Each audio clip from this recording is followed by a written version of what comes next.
Welcome to Spoilers Intended, a podcast about series, novels, and films.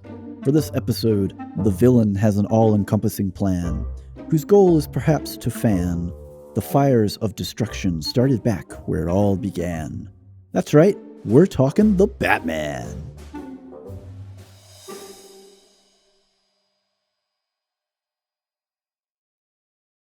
Hey everybody, welcome to the show. I'm Stephen Ford, joined as always by Andrew Knuckles. I'm Batman. And Joel Killingsworth. Hello. I was ready for, I'm the darkness. I know, I am the shadow. I have a set intro that I have to stick to because in one of the episodes, way back when, I said I always do it, and now I have to always do it. You've committed. No, but really, This was a mistake. Stephen could say, I'm vengeance, I'm Batman, and then you could be I'm the shadows, or I'm the darkness, I am or the night. whatever other moniker that he chooses. I mean, We missed that or you chance. can just say, that ship hello. has sailed. All right, just pick it up and go. Let it It's go. fine. That ship has sailed. Done. It's gone. It's over. It's past. So many missed opportunities. And you know what? If we go back to them, they wouldn't be missed anymore. So now, anyways, moving forward. What? Technically true. The best kind. Anyways, back to the plot. So, as earlier alluded to, we are going to be talking about The Batman, which just came out very recently, and I think we all enjoyed it to some degree. Yeah, that's an understatement. But before we dive into those degrees of enjoyment, we're going to talk about something else that's Also, a little Batman related. Everything is Batman's theme tonight, okay? The theme is Batman. We are the Batman. Yep. Anyways, Batman villains. Mm-hmm. Which Favorite there are a Batman plethora. villains. I feel like the choices aren't quite as wide as if we had done, say, Spider-Man. Well, There are a if we're lot going- of Spider-Man-centric villains. If we're going off of, we're not going off of comic books, because I'm sure that, out of the hundreds of years of Hundreds Batman. of years. Let's hold on. Slow down there. hundreds of man years. Well, yeah, I mean, well, no, Slow just the amount of content It's like that man exists hours, for, but there's so many of them. They're man years. so we're going just off of animated series and movies. I mean, we don't have to though, and sure, because like Okay, if let's you be honest, if you we go don't have to, but we did. if you go to comics, the two characters have been running for at least similar amounts of time. So the catalog of the rogues gallery for each is gonna be a comparable Relatively size. reasonable. But I feel like what I have seen on screen for Spider-Man has been wider than what I've seen for Batman. I get. I mean, it does feel that every Batman movie kind of just treads over the exact same. Everybody characters. wants to do the Joker. I would say Batman probably has like a 10? smaller number of really standout villains. Like core, How's that? A core Yeah. supporting villain cast, if you will. You're probably going to get people mad at you about that statement, but Yeah. And you know what? That's good. That's good for engagement. Anyways, moving forward. So, favorite Batman villains. And I'm going to let Andrew go first. okay.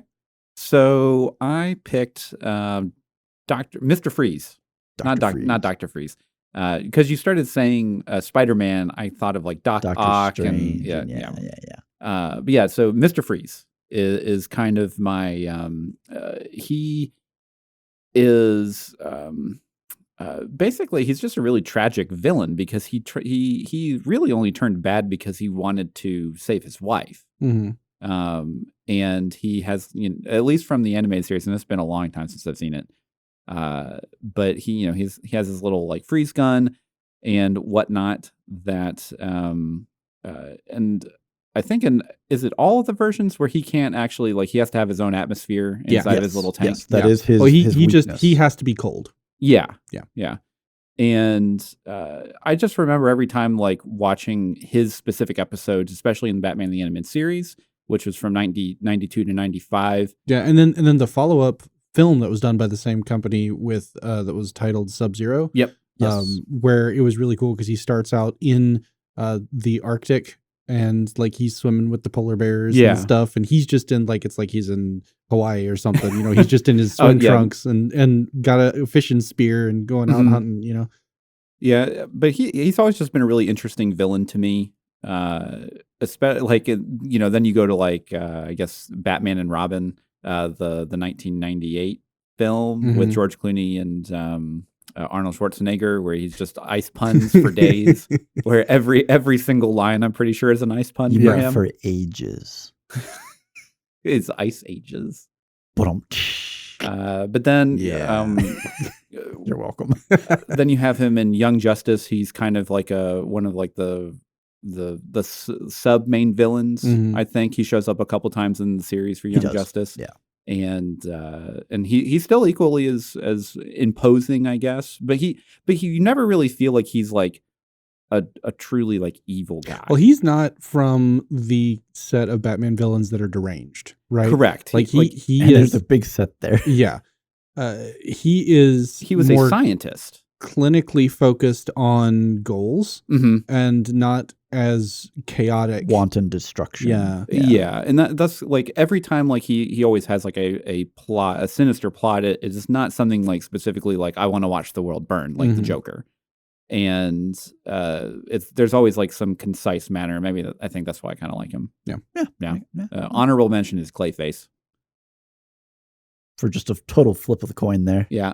Going a different direction. Okay, so Joel? No. Okay. Oh, he goes last. Yeah. Well, we were talking about the difference between the clinical versus the I just want to watch the world burn. We're going to keep it on the more clinical side. But also clinically wants to watch the world burn. So I'm going, and I took Ra's al Ghul. Okay. So he's the leader of the League of Shadows? Correct. Yeah.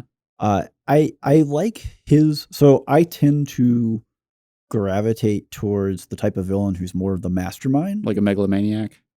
Sort of, but ultimately it's just that they are orchestrating everything. Mm-hmm. It's not so much like, hey, I want to just run into Batman on the streets and beat the crap out of him. It's, I have a whole different goal and purpose that's going on with a large plan. And then, well, now Batman has meddled. Mm-hmm. And we need to deal with that. So you're Lex Luthor. Right. Yeah. That style of villain is mostly just because they're more real, right? The dude who has to live in an ice capsule or he dies, it doesn't do it for me. Right. Okay. It doesn't, Clayface doesn't, Killer Croc, Two-Face? I actually do like Two-Face because you get both. It's a coin. You get both sides of it, right? He can be really, really clinical, and then he also is just like maniac, chaotic. When we flip the coin, and what are we going to get today? We're going to tie Batman to a giant coin and flip it. Yeah. Anyways, back to the plot. Ra's al Ghul. I like it's very much so a controlled villain. He's always seeking to be in control, finding ways to create control, execute his plan. Batman is just part of it, and sometimes Batman is incorporated into it, right? There's kind of almost not an alliance, but some uneasy respect between the two. If you go with the movie version, right, he trained him. Yeah. If you go with the animated series version, you have other connections there with like the daughter. Yeah. Which I guess that was also in.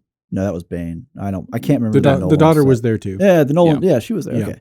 I thought I wasn't going crazy. Yeah, because in Dark Knight Rises, it's revealed that she's Ra's al Ghul's daughter, but then like she dies like the next scene anyway, so it doesn't really matter. Yeah, it was just kind of like, oh, okay, cool, thanks guys, I don't care. it was the on. Leonardo DiCaprio meme pointing. He's like, oh, there it is.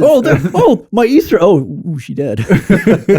Yeah, but yeah, I don't know. I liked those interplays where they kind of have the quiet conversation that has the menace in it, where it's just the two of them talking to each other, but there's a lot going on behind the scenes kind of thing.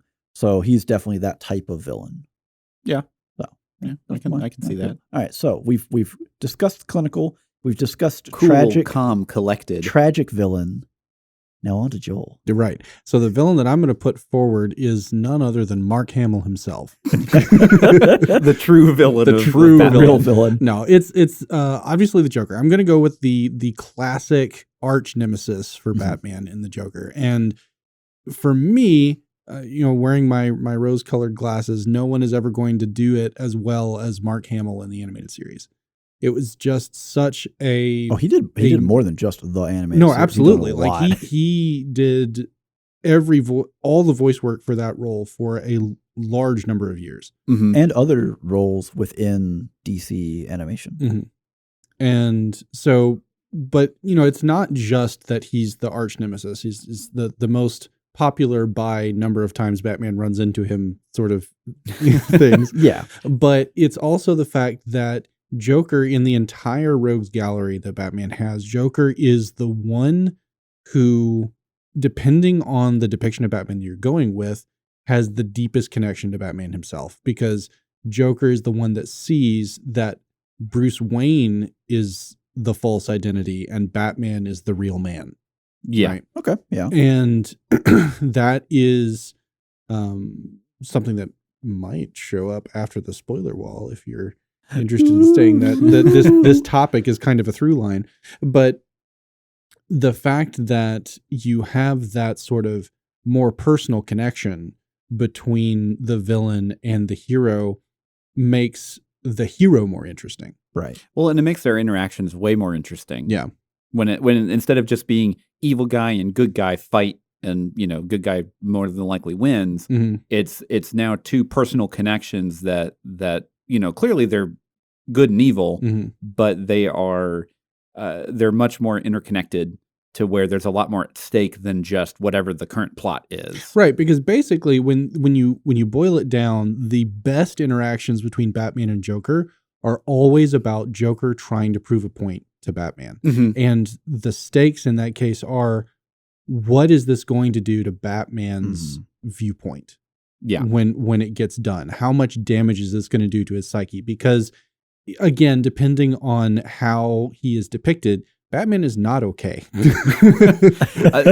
to start with. Like, honestly, I think like probably one of the only, I'd probably say the Batman the Animated Series probably has the most grounded Batman as far as like his psyche is involved. Yes, like He's very removed. Bruce Wayne is a real person that has a real life, and he's also Batman. Yeah, right. Yeah. Like that is the scenario there. That is not the scenario that we see in. But it's basically more and more removed from that scenario as we iterate on Batman across the years. As we get further and further. Yeah. Well, and also you shouting out Mark Hamill and the fact that he's done so much voice work within that animated universe. There's actually a short where the Joker and some other B-level villain team up to kidnap world famous actor Mark Hamill. So it's the Joker, voiced by Mark Hamill, the B-villain, voiced by Mark Hamill, the captive, Mark Hamill, and they all have their own voices because he actually voice acts and doesn't just talk. So he gets away from them by imitating each of them because he can, and convincing them to fight each other. And the car like hits a tree or whatever, and then some B-side hero shows up to help him now that it's happened, who is also voiced by Mark Hamill. So, and just kind of because we've kind of touched on the animated series a couple times now, probably one of my favorite episodes of the animated series was when all of the villains are kind of having a little poker game, and they're all kind of reminiscing on specific Batman interactions, right? As they kind of go through. And I think at the end of the whole interaction, someone's like, you know, I think Bruce Wayne is Batman. And all of them just look at him like, you're crazy. Yeah. Like how dare you? Is that, and I may be butchering who is in what universe. Killer Croc, right? Yeah. He's just like, I hit him with a rock. And like they keep talking to him, I hit him with a rock. Yeah, because like I think it's like Two-Face, Penguin, Joker, Killer Croc, and maybe Poison Ivy, I think is around the time. I'm not sure if it's Poison Ivy or it might be Catwoman. No, I don't. No. Catwoman, like she's always been, you know, she's like half. She's her own side. I have a card game that's based on that episode. That's kind of like, it's a secret role card game. Oh, and so that makes like sense. which one of the people at the table you are is like secret information. And so you're actually sort of half playing poker, but at the same time you have a secret power based on your role to manipulate the hands. Be neat. Oh, that's cool. And Catwoman is in that game, so okay. I don't remember if she was in the episode. I don't see. I can't remember if she was in the episode, but I feel like just because she is one of the top. Again, she's shadowy. Really she's gray. She's a gray area, but she's one of the. She's an antagonist in episodes where there isn't a bigger antagonist. Right. I mean, sure. But she's also one of the top people who interact with Batman, who is also on the villain side. Correct. Yeah. So it would be logical for her to show up in a row with Joker, Penguin. I mean, she's very much a free agent. Well, she's her own side. She's a cat. Also Very aloof. Very aloof. Anyways, moving forward, we're going to turn this boat around and point back at the actual plot and have a little bit of a pre-spoiler wall talk on the Batman. Yep. And give out some scores. So, Joel, you want to give us a quick synopsis? Right. So, quick synopsis for The Batman starring Robert Pattinson. This is a darker, grittier Batman. And we have Gotham, a city canonically on the eastern seaboard, but really just Chicago. It might as well be Seattle because it is always raining. And it was wet. We have a nocturnal protagonist, so it is always at night. And then we have, kind of to start off the thing, we have the beginning of a serial killing spree that leaves a clue that is addressed to the Batman. And so Detective Gordon at this point brings in the Batman and begins working this case with him as it unravels conspiracies and that go across the width and breadth of Gotham, unraveling the power structures that be, and dark, gritty hijinks ensue. Dark, gritty hijinks. Okay. So, Joel, what was our composite score? Well, for the first time ever, you have exactly the same access to that value that I do. So, Joel, what was our composite score? So before he kind of reveals this, we were doing something new, moving forward for all subsequent episodes that happen, is that we know what the aggregate score is, but we don't know the individual scores of what made up the aggregate score besides our own. Right. So the composite score is based on our 4 scores on our pillar of review, in this case, spectacle, performance, plot, and score. So we know our own scores. We don't know anyone else's score, but we also know the total, the consensus. Yeah. Right. Through the miracle of spreadsheets and technology. We have done this. Thanks, Google. And the Batman earned a whopping 9 out of 10 for us on aggregate. Flat out 9.0. That's a solid score. This is very high. This is not the highest, but it is quite high. Quite high. Yeah. In addition to that, we also have a separate entertainment value score, which to me should at least always be the same as or better than the technical score, which I understand that there are cases where something is technically good, you just didn't like it, right? Like that can happen. It could be really long. And apparently that happened at least to a small degree here because our entertainment value is lower. It's coming in at an 8.7 out of 10. Interesting. That's actually interesting. 0.3 downgrade to entertainment. Yeah. So I'll be very interested to see where that comes from later. It could be the length. You never know. Like the length of the film. Why, Andrew? Is that something? No. As Stephen raises that might have hand. been a factor in an audio format. It could be a factor. Okay. I can see it being a factor. Okay. But okay. So it is worth noting that this is a 3-hour film. A 3-hour film. It's pretty much almost bang on right. It's 2 hours and 56 minutes. Right. It's 3 hours. There are another 30 other films that are roughly around that same time period for blockbuster major films. So it is definitely on the high end of time investments. Yes. The pacing is also kind of slow. It is a sort of serial killer versus detective. That's a film thriller. Noir. Yeah. And it has a lot of those tropes, but then it also dips into the action hero genre because it's also Batman. Yep. So if you are familiar with the Dark Knight films, the trilogy from Christopher Nolan, it is going to be substantially less action than those films. Yes. And a lot more kind of mood. like mood, yeah, like emotion, not even emotion, just kind of vibe. Yeah, is the best way to kind of describe it. And if you're into that kind of thing, it is a fantastic film. Like if you love kind of like the slower, menacing shots of just Gotham and the atmospherics of rain kind of hitting things, right, and just really generally fantastic cinematography. And given our review of Dune, it is quite obvious that we like slow films that have a lot of mood. Yeah, we are certainly more accepting of slow. Yeah. We tend to not penalize for that. Yeah. Provided there is content within that. And there's definitely a lot of content too. The plot of the film is like, even though it does have a long runtime,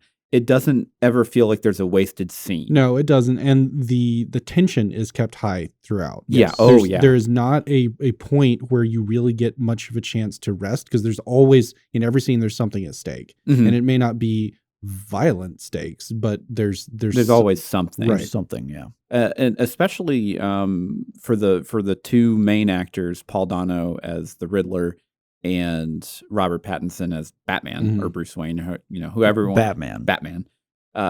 Their performances are just so far and above what really fantastic. Like.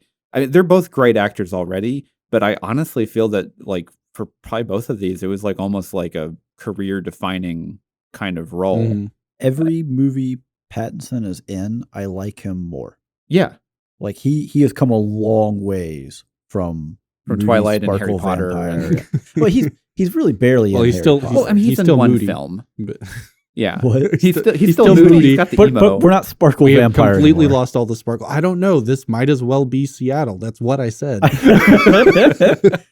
Well, to kind of add on to what Andrew was saying, I like how you were like, oh, well, it doesn't dip as much into the superhero action film. It's really more of and there's this pause, because in my head, whenever you flip that coin, you say, well, it's really more of an intellectual, but it's not. It's not. really just a mood. And this is all a buildup of intensity and broody.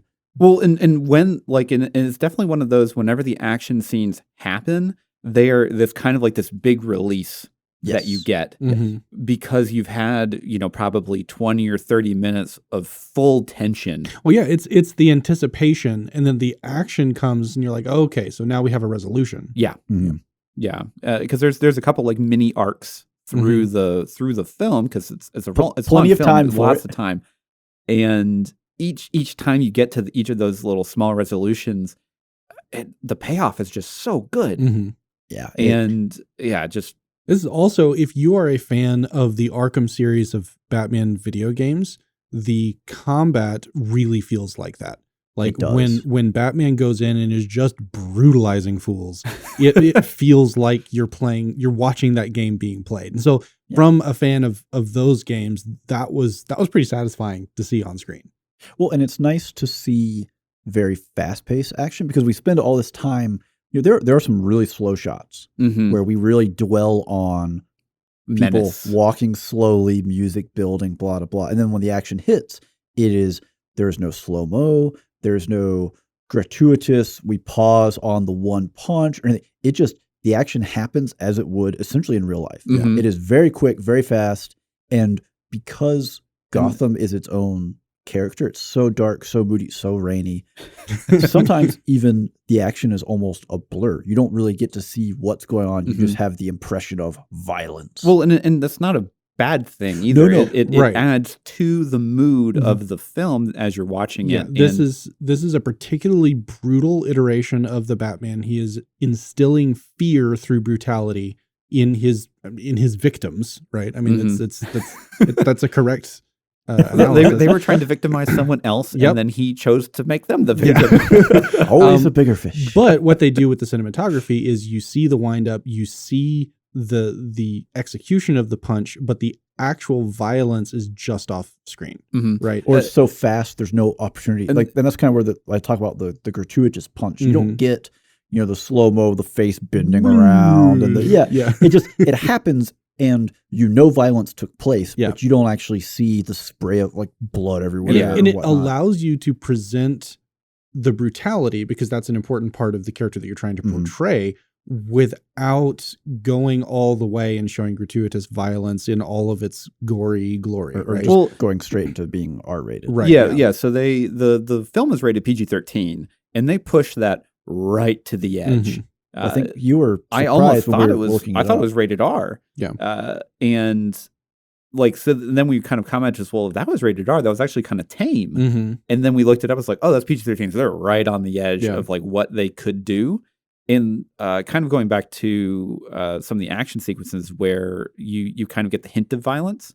There are two standout sequences in the film that are one-shots that are choreographed beautifully that we'll get to later on in the episode when we're talking specifics. I'll be very, because I didn't really look into if they did one-shots. I'll be very interested to see which scenes those were. If you're familiar with the hallway scenes from the Daredevil TV show, it's kind of conceptually, it's that. It's not nearly as impressively executed, but conceptually it's that. Okay. Yeah.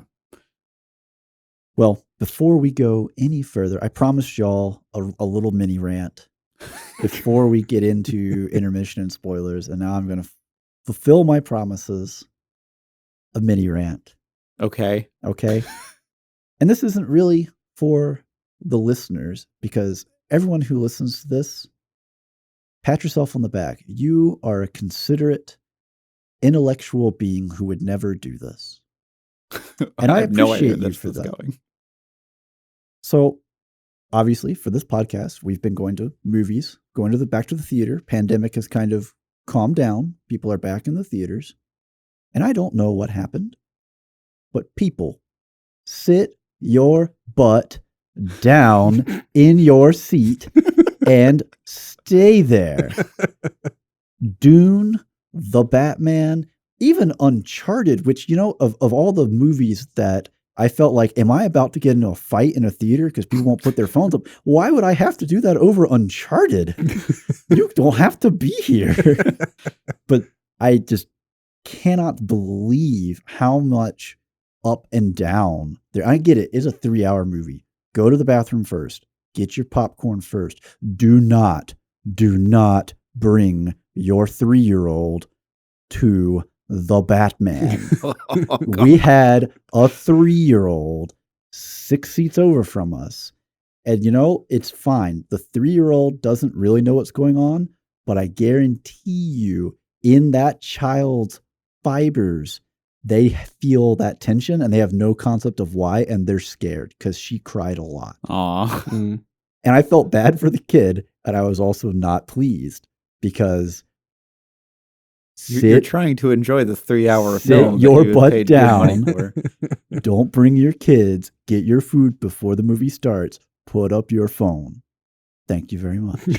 I'm done now. So I feel that Steven is just kind of like George Costanza whenever he's in movie theaters. And he's just like, don't make me come back there, because I will. No, and that's the thing is, I don't want to. I don't want to have to say something. I shouldn't have to say something to anyone ever. And I feel like prior to, if I went back to like 2018, I never felt like, wow, that dude's got his phone out in the middle. Like, what are you doing? I never felt like I picked up on that to the extent that I have in the last like 6 months. I will say that I am kind of on your level, because the last couple of times we have been to like Dune, maybe not Batman, the showing was pretty good, but just a couple of the other films that we've seen in theaters over the past couple of months with stuff opening up from the pandemic. There have been a lot of instances where like I'll look over and like someone like the couple that is sitting like a seat away from me are just sitting on their phones mid-movie. And I'm like, what are you doing? Why are you here? It's really expensive to sit in a dark room to be on your phone. That was a lot of money. Yeah. So, I mean, and, obviously we have a movie review podcast. We care about films. Yeah. Not everyone has this kind of. No. But just don't go in and be like, I'm going to do whatever I please, because you are just destroying it for other people who have also paid to be there. Yeah. Well, you had your rant. I got my rant. We are past the rant, and we are now heading into the intermission. And if you fear the shadow of spoilers, we understand. If you like what you've heard so far, you should check out our other content at spoilersintendedpodcast.com. But if you're ready to become the knight, listen on. I'm Batman.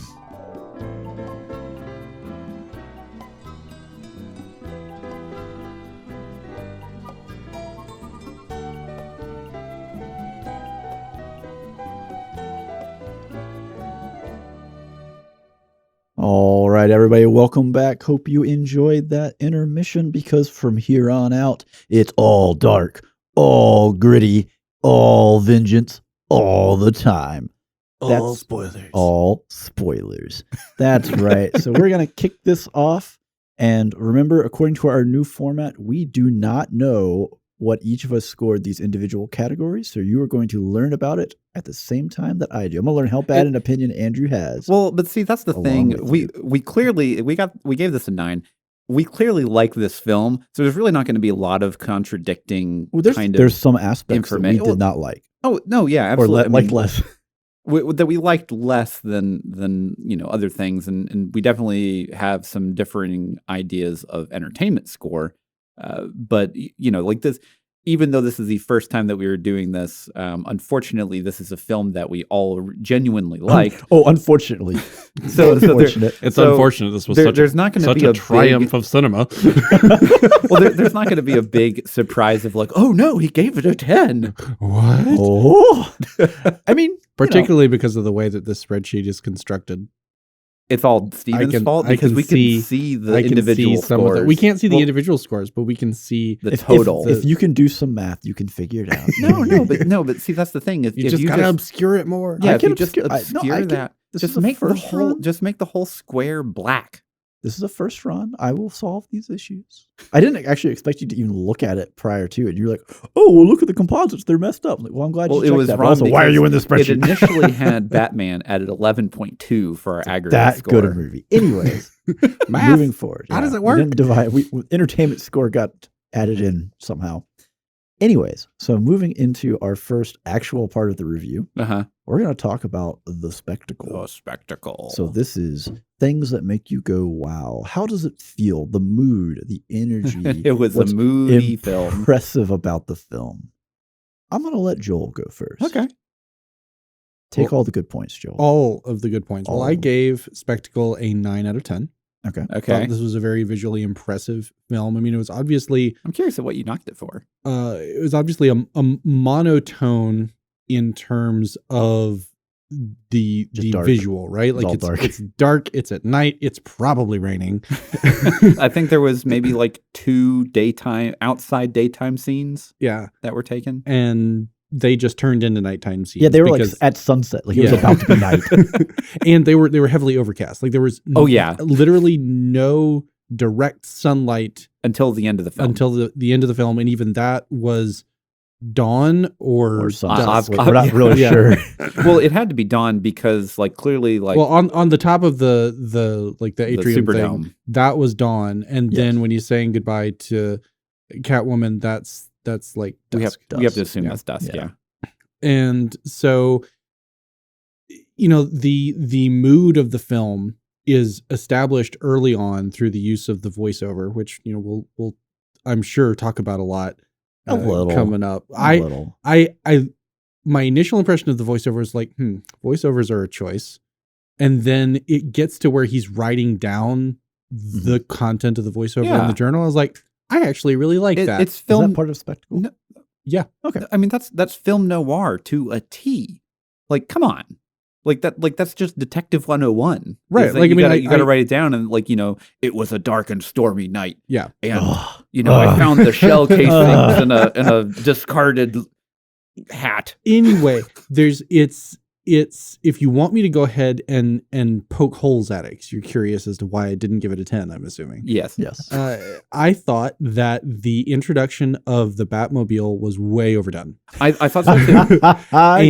And then the introduction of the Bat Cycle, while much more subtle, was still really jarring because he was getting around just fine on a regular motorcycle regular for the motorcycle. entire Wait, there was a film. bat cycle? There was a bat cycle. Oh yeah, no, the front windshield type thing had like the little bat ear points on it. Oh, I guess I missed that. Yeah, I mean, it was fairly subtle, but it was definitely not the motorcycle. I just thought it was he the had same at the motorcycle, start. but I must have missed that completely. Yeah, I wouldn't have knocked it for it. But so I did knock it for those things. I thought on the flip side, so those are kind of nods to the source material that I felt like were maybe a little ham-fisted, maybe went a little too far. There were other nods to the source material that I thought were absolutely amazing. The standout piece being when Gordon and Batman leave the Penguin all manacled up at the construction site, and they're just going off. They've got their clue. They're going on to the next thing, and he's just like, what are you doing? Come back, and then he's waddling out, doing the Penguin waddle from the 1989 film. Or was he in the second one? I can't remember. He was the second one. He was the second one. So not the 89 film, but the one after that. They were both very dark. And so that was fantastic. Mm-hmm. Slightly down the scale, the commenting, you have a lot of cats in Selina's apartment was kind of, okay, fine. That was there. She's Catwoman. That is her thing. They tried to get in a little bit of the kind of the tension breaking humor. Mm-hmm. It's just Pattinson in the Batman persona isn't the person who can deliver those lines. You have a lot of cats. Yeah. Well, no, but I mean, like that's kind of part of the charm. It is. But I think I would have preferred to just notice the cats myself or be shown it through cinematography as opposed to someone commenting on it. He could very easily, the cats could have been like rubbing on his leg. Yeah, and he just kind of like boots one away a little bit. No. He just looks down at him and then looks back at her and she just says, I collect a lot of strays. Yeah, like you don't even have to have that line. He doesn't have to say anything. Okay, I mean that's you can have the nod. You can have that with it being executed a little more artfully, I think. Okay, and then back up on the high side of these nods was again back to the Penguin interrogation scene where which was great. The Penguin is just getting fed up with just everything. and he's like, oh yeah, you guys are just two of the world's greatest detectives here or something, right? Like, and directly referencing back to that being one of Batman's classic titles is the world's greatest detective. Yeah. They did a good job of dropping those in kind of very naturally. Mm-hmm. Yeah, overall. It did. Like whenever he kind of like essentially name dropped with that, like I was like, oh, that was cute. Yeah, but it didn't feel like it was like anything that took away from the scene. It fit the scene. Yeah, because he's clearly like, he just got chased down by Batman that he thought he killed, and then now he's all tied up and he thinks that they're going to hurt him. Yeah, and so what better way to fight back is just with words and just trying to be as sarcastic as humanly possible. Yeah. I mean, it's all he's got at that point. So might as well use it. Yeah. Andrew? Okay. So speaking of words that you've got, I gave Spectacle a 10. Okay. And so I did almost knock the Batmobile kind of entrance or introduction to be like I almost knocked it for Spectacle. However, the way that they visually did it was fantastic. I knocked it in the plot for other things. I got it in them both. Yeah. So, but I'm just going to talk about good stuff because honestly, like I gave it a 10. So you need to. Yeah. The two standout scenes that I kind of mentioned at the beginning of the cast, which were essentially one shots, was the fight in Falcone's like kind of like upper tier pool hall. Yeah, like after he takes out the lights and he comes in from the elevator in the hallway. Yeah, and basically everything is illuminated just with the muzzle flashes of the guns. No, that was perfect. And that's actually practical effects. Yeah. There's no CGI in there. Everything is lit with the actual muzzle flashes of the blanks that they're using in the guns. And which in itself is a really high level of danger. Yeah. Just being that close to blanks discharging. So that whole sequence is just fantastic. And I'm really upset, and this is more of a soapbox, which I'll get to maybe later, I don't know, but the fact that they showed it in the trailer. Yeah, that was kind of they didn't give you the full thing. Yeah, they gave you enough that you knew that had to happen. Well, you knew it was going to happen. So then the second part was whenever he goes into the club for the first time as Batman, and he gets through the door and he's walking through, and everyone's kind of like parting the ways. They're like, oh, it's actually Batman. Mhm. And then, you have the thugs that are like, okay, you're not supposed to be here, man. Yeah. We need to stop you. Mhm. And then he starts fighting, and then he starts kind of going down like these stairs. And he's like he's using some bat things to fend off people that are like shooting at him from across the way. And that entire scene of him kind of going down the stairway fighting people while also like shooting things to stop being shot at. Mhm. That's all another essentially one shot. And that is just another fantastic little sequence until the Penguin shows him. He's like, "Hey, stop! Yeah. Like, What are you doing in my club? Yeah, I'll talk to you. Just stop. Yeah. stop beating up all my guys. You're ruining my business." Yeah. And probably my third favorite scene or just shot of the whole film was at the beginning, whenever he's going through the whole narration of everything, and clearly like where he's going to show up is going to be where like the guys that are dressed in like clown face paint and everything. Yeah. Because that's clearly the one that has the more story to it, Mhm. essentially. And that first scene, whenever it starts raining, and then you just hear him just slowly walking out of the shadows, and you just like, and you still don't see him for like a solid 30 seconds, Yeah. I swear. And then you just, you see the combat boots walking in the water, and I'm just like, oh, yeah, Yeah. I like this. Yeah. Like this is a mood that I could Do totally they get it? behind. Ooh, they get it. Well, and that was such a good thing that they did to kind of show the type of Batman Mhm. that Robert Pattinson was going to be playing, Mhm. is that he was there to instill fear. Yeah. And they went ahead and set up the primary conflict for the Bruce Wayne as a character, Mhm. in that when he's done terrorizing the bad guys, the guy that he saved, the only thing that he says is, "Don't hurt me." Yeah. Yeah. Right? Like, he is not a hero. He is not a symbol of hope. He is vengeance. He is a symbol of fear and terror Yeah. to everyone, not just the bad guys. The bad Yeah. guys. So what about you, Steven? Well, I gave Spectacle a 9. Okay. So we'll start out with some good stuff. No slow-mo in fights. Yeah, that was nice. Pluses from me. Sometimes a little slow-mo here and there is nice, but there are way too many people who just abuse it. Also, despite the fights being really fast and brutal, we didn't really get a lot of shaky cam because the action sequences were just not very long. Mhm. They were Well, very quick. You know why? It's because it was the same cinematographer that did Dune, and he doesn't do shaky cam. He makes good choices. All I'm gonna say. I gotta again, and this is another factor for Dune.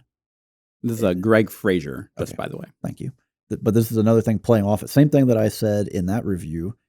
We had a lot of really, really dark scenes Mhm. where you still knew basically everything that you Mhm. had to know that was going on. You could see the character. You could tell. There are so many shots where Pattinson kind of had his head at just the right angle to where one side of his face was shadowed, and then you could see the highlight in the one eye. Yep. And that's all you need, because he, as an actor for playing Batman, you have to be able to emote without actually having to like move your mouth. Right. Well, or you don't get half your face. You Yeah. don't get your Mhm. eyebrows for. There are no bat brows. He doesn't get to express. So, I got to say that I think he handled it. This is partly performance, but it was also the spectacle, because once you put on the suit, the Mhm. cowl, the cape, he handled that presence very well without speaking. Oh yeah. Yes. There are a lot of really slow shots, like where he's walking into the crime scene and the police aren't real happy he's there. And this plays back into Joel's complaint about the cat comment. He doesn't have to say a word. Mhm. He just has to look around, make eye contact with someone, etc. He just has to exist in this space, and the direction and the cinematography and everything going on there allowed that scene to breathe, and just, you don't have to talk, you don't have to throw out a quip. We're not doing anything like that. You're just gonna make the walk, see what they don't see, Mhm. and take care of your business. Well, yeah, especially that first scene whenever Mhm. he's walking through the hallway with like literally just lined with cops and Mhm. FBI, and just all of their faces basically tell the entire story that you need to know of how they view him Mhm. as, this masked vigilante, Mhm. where they're all like, "You shouldn't be here, but I'm definitely not going to be the one to say it." Yeah. Yeah, only one smart mouth cop's gonna say it. Well, and you know, and then by the end of the film, he's like totally Team Batman. Yeah, which I love that kind of character. Right. Yeah, that's some of that's gonna show up in plot as well. Don't worry, we're gonna get there. My last, I guess the complaints, right? So the Batmobile start. Lauren actually asked me, did it like misfire? Did you have to start it again? Were they trying to make a joke there? That thing sat in the corner revving forever. And people just like stood there and watched it. And watched it with submachine guns in their hands. Dude, if you were sitting in the corner in a big muscle car revving your engine at me and I got a submachine gun, I'm not just going to stare at it. Yeah, it's definitely armored, I know, but good Lord, they left that car in the corner forever. Anyways, other complaint was for as grounded and gritty and, you know, dark, moody, etc., where all the action sequences are really fast, quick, brief, and kind of just big explosions, and then we're back into that mood. Yeah. I think the movie really lost itself in the final act, the final action set sequence. Piece, yeah. And they tried to ramp literally the spectacle up too far and kind of lost control over what was making it great up to that point. Yeah, I think so. We're going to hit that some in plot, I think, as well. It's going to, for me at least, it's going to come up. But they lost maybe a little control over what was making everything else in the movie so good. And I don't think that they even needed, because they didn't really make good use of it, that amp up to really sell, because every other, like Joel hit on, every other moment of a little bit of action after all this tension,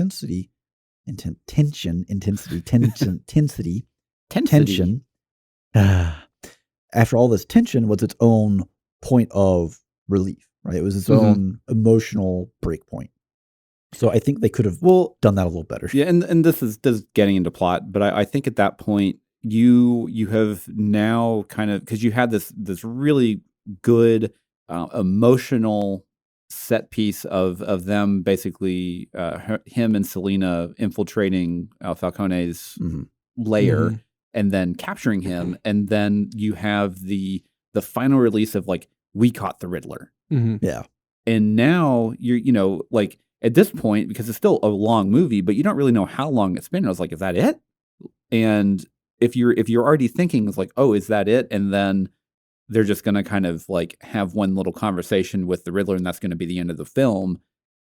You don't really, there's not enough tension for it to build back up again for this massive set piece. So I want to table this conversation for now and revisit it in plot, because I actually think I know why. Okay, that's fine. Yeah. And that's totally fine. That's totally valid.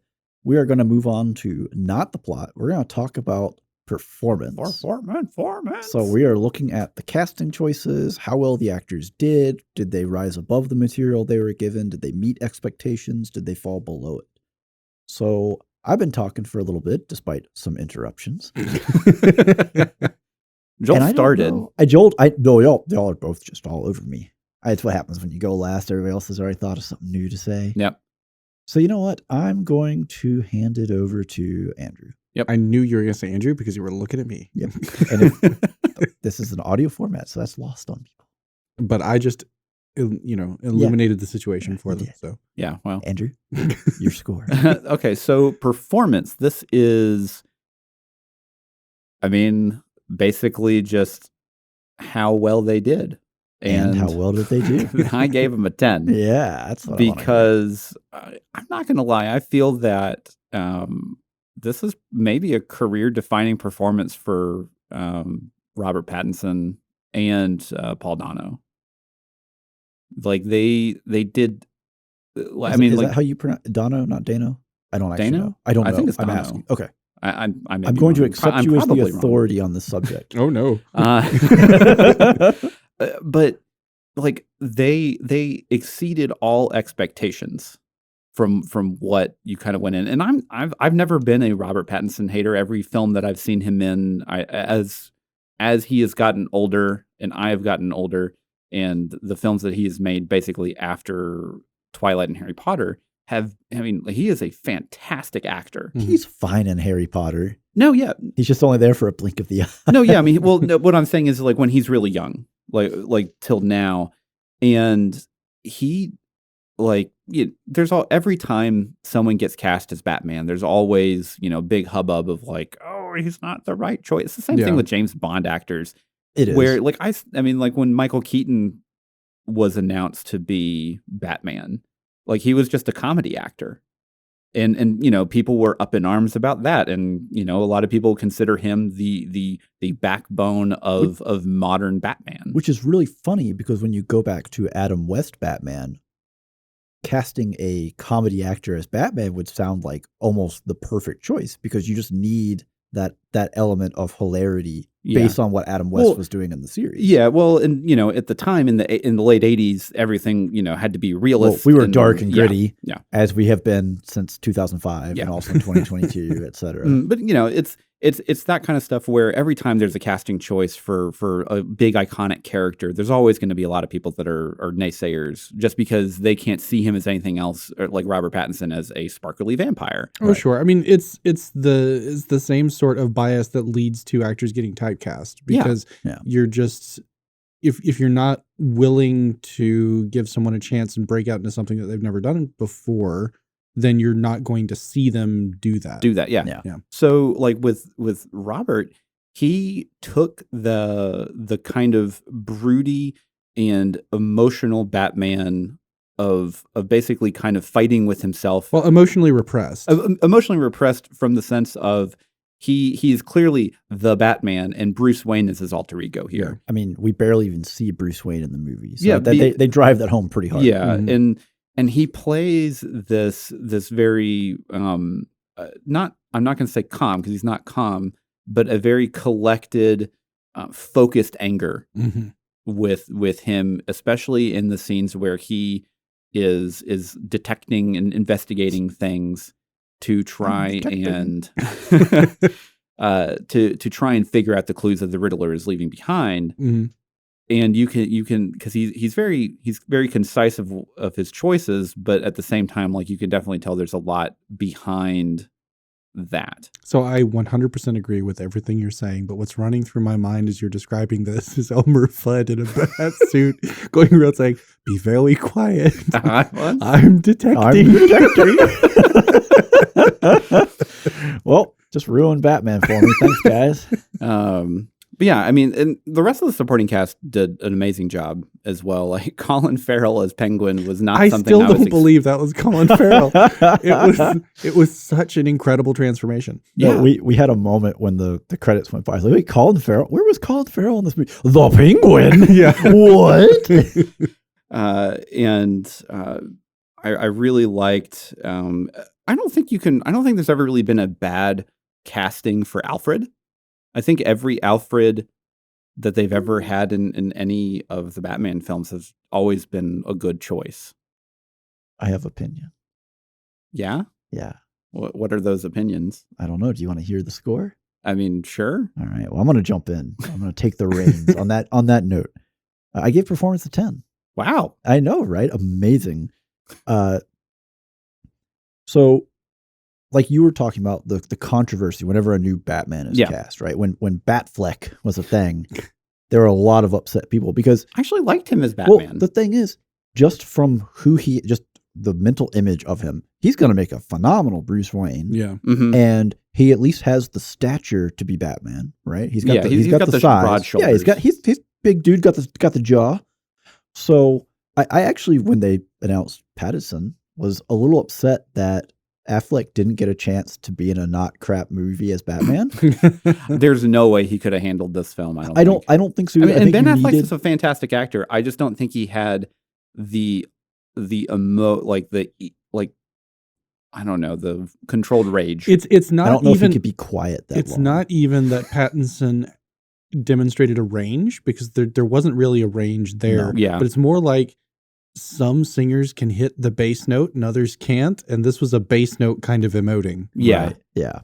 So, I mean, I ultimately was not, I gave it a 10. I was not disappointed by what I got from him. Mm-hmm. And obviously we got very little Bruce Wayne. Yeah. Which kind of works because... Well, because this is early in his batting career. He's very, very rolled He's new at bat, so to speak. No. But he's very... consumed by it. Correct. Yeah. So would you say he hit it out of the park? I am going to come over there. Cannot wait till we change the setup and I can just reach across. So beyond that, well, you said you didn't like Alfred or Andy Serkis's Alfred. I'm going down my list. Okay. Let me go down my list. We'll get there. That was the trigger for me to take over as much as I can take over. So Zoe Kravitz was great.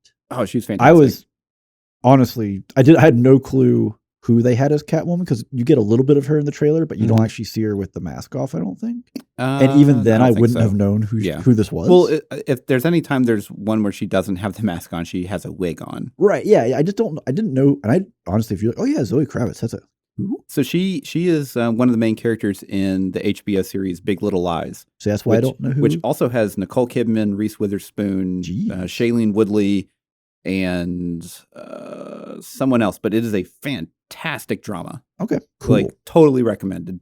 2 seasons, awesome. Back to the plot, but we're not. We're on performance. So I was impressed. She handled what she was doing really, really well. I think she really hit kind of the sassy, snarky notes correct, and she also did a really good job of acting within a movie when she has to pretend. Selling the idea that I'm not, I don't really want to be here.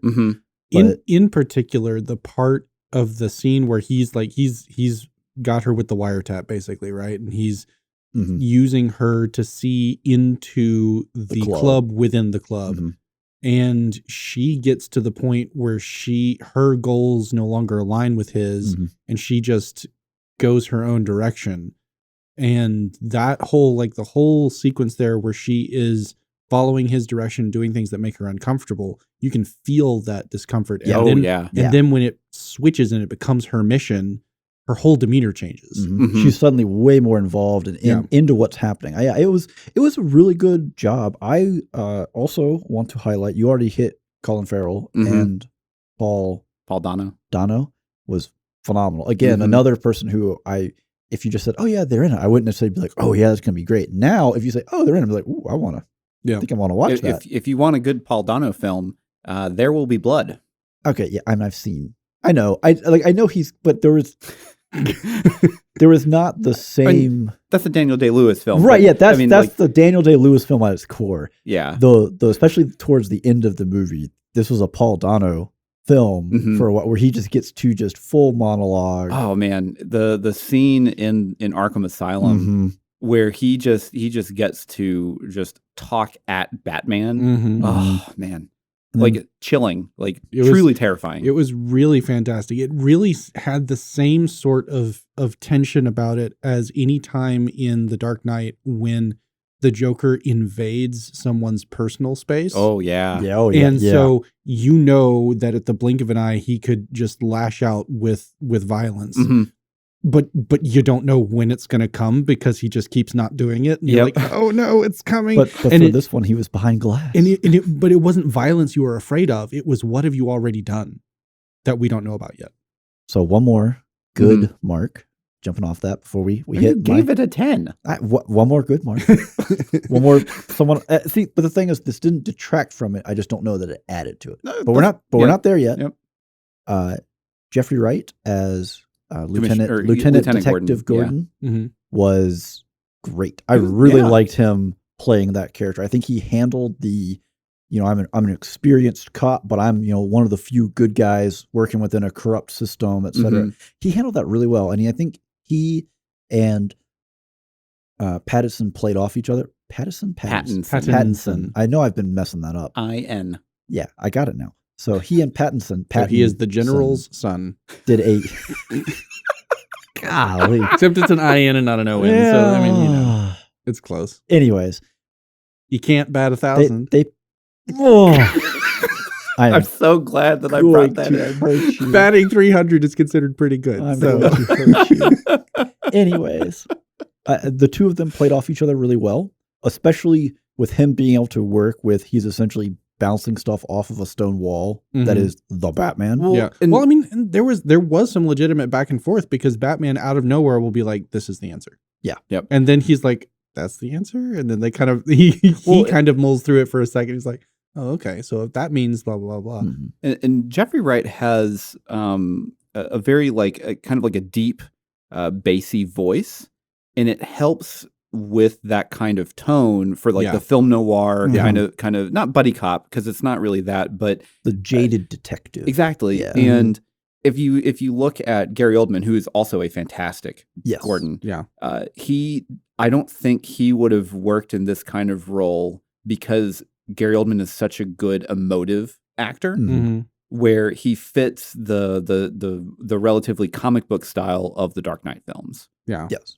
And going back to the chemistry between Jeffrey Wright and Pattinson, I thought in particular when they're entering the orphanage and Gordon pulls out his gun and Batman's like, no guns. And and he comes right back at him with, yeah, man, that's your thing. Yeah, no, that was perfect.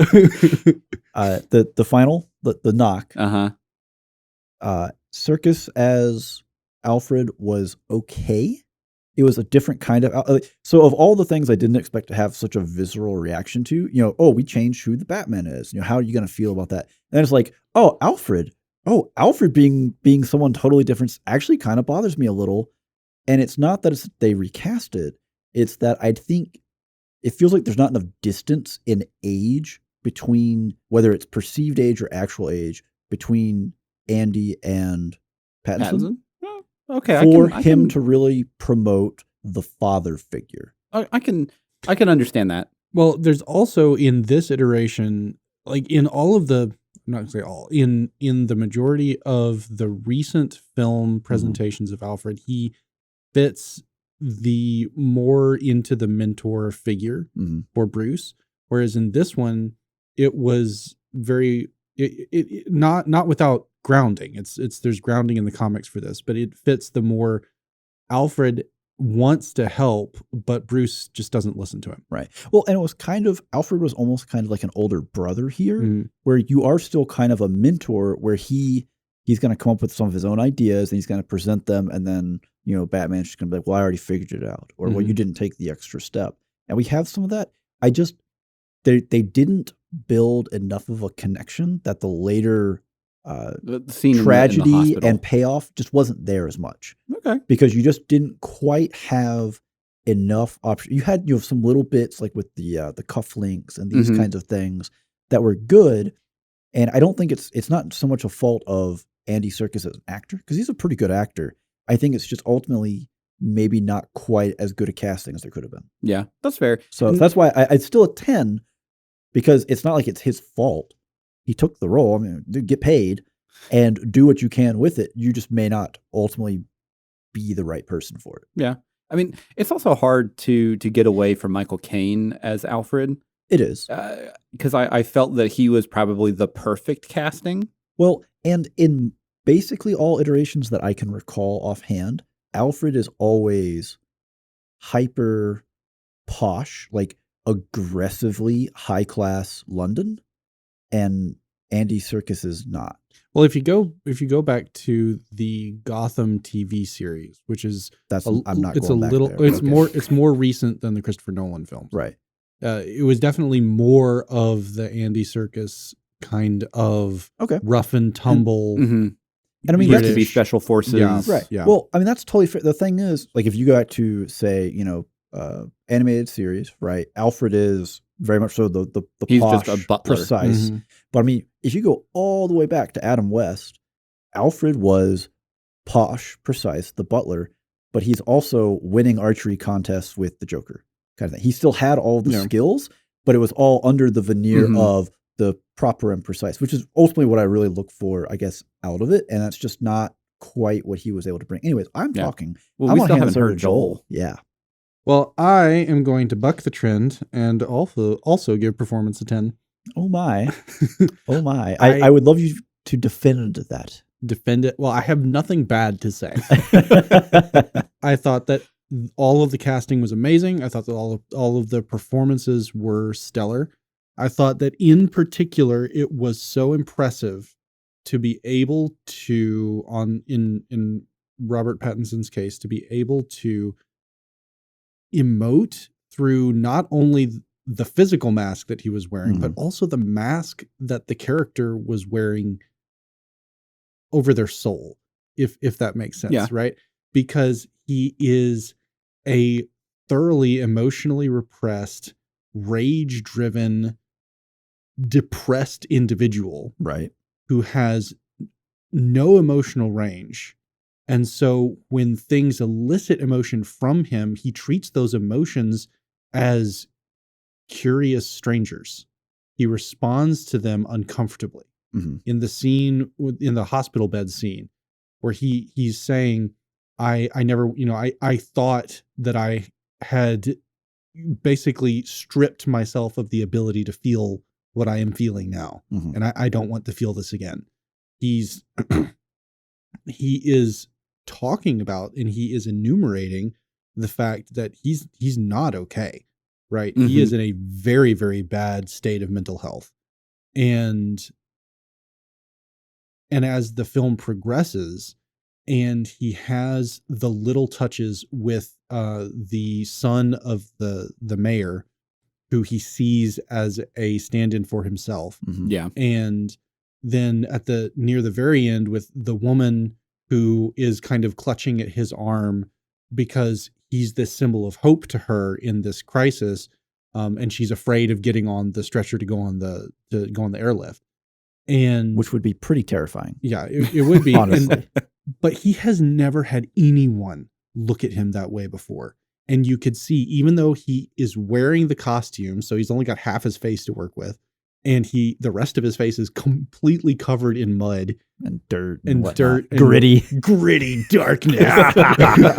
You can see the shock on his face, that without him even really changing what he looks like. So it's just really impressive that he was able to bring so much of the character's journey across, while at the same time being allowed to work in such a tiny range. Well, and he doesn't, I mean, he has dialogue, but like he doesn't really, whenever he's in the mask, he doesn't really have that much to say. And if he's not saying anything, the only thing he really has is just his eyes and his posture. Which going back to costume design just for a moment, them showing and using the eye black as part of the costume and as a way for you to tell if he just took it off or not. Right. Was really fantastic. I loved that part of the whole also costuming. The nod to kind of the practicalities of what he's doing. Because sometimes, it's just a little absurd. Well, if you want to get into that skin tight suit, there's going to be some baby powder. And we just kind of ignore that because you just slid down a pole and now it's on you. But here you kind of get the extra bit of, well, you're burning the wick at both ends, right? Like this is the midnight oil basically on his face of, like, it's, I got something I got to do, and I'm still like this, and I am exhausted. But I'd still have to do it. It still has. It's still just. Part it still of the has to be done, and this is just what it is. But I will say to your point that also big props to the cinematography and the directing for allowing those kinds of moments, like what you were describing, to stretch long enough. Because if you can't be really expressive with your face, it does take time to display those small shifts, and you have to be given that chance. And you have to be you have to have the backing of a proper lighting crew that and a cinematographer that understands light and how it goes over the eyes, how it goes over like half the face. Like there's a lot of techniques in there that people don't really think about that elevate these kind of performances to where if it was, I'll say, shot like a Christopher Nolan film, which is generally very well, like almost perfectly exposed every single time. There's very really bright or really dark scenes. You wouldn't get the same kind of emotive experience out of it if it was just a well-lit scene. Like sometimes you have to look at it from the perspective of there is one singular light, and that is the only highlight that is happening on the top of his eye to where you can see it go up and down. Anyways, Joel? No, that was. Oh, we took all your points. Okay. Yeah. Well, I commented as we went along, but that was the main capstone that I wanted to leave you. Okay. That's very valid. I just want to make sure you have a chance to get your points out. So speaking of, we're going to move into the score. So we're going to talk about the music. and I'm gonna let Joel go first. Okay. I thought that the music was pretty great. I gave it a 9. Okay, that feels like a decently valid score. Yeah. So the main theme, the dun dun dun dun, Mhm. I mean, that was just really, really fantastic. It was simple enough to really get a hold of quickly. Right. And it also kind of conveyed the tone of the film in being dark and gritty. But it was it was menacing, and it was a little on the slow side, right? Right. Mhm. And so that really fit the tone of the film. Throughout the rest of the film, you don't get kind of the stock, oh, we're in a fight scene, so we have this exciting, high tempo, exciting music to go along with it. It was all calculated to promote tension. Right. Yep. And so for that, it gets major props. I would say that the only thing that I didn't give it a 10 for was perhaps an over-reliance on the main theme. Mhm.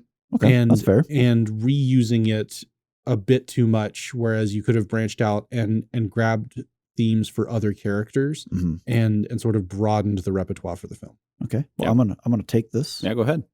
and add on to Joel's 9 with another 9. We're going very German right now. So I thought it was really interesting looking up what else this composer has done. Oh, fun. Yeah. Damn it, you're taking my I also did this because I was like, well, it did.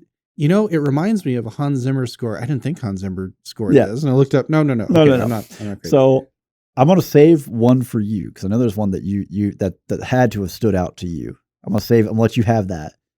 But he did other such incredibly dark and gritty and masterful work like Up and Ratatouille and Inside Out and Wait a minute, hold on. and No Way Home. And boy, he also did MCU stuff. Yep.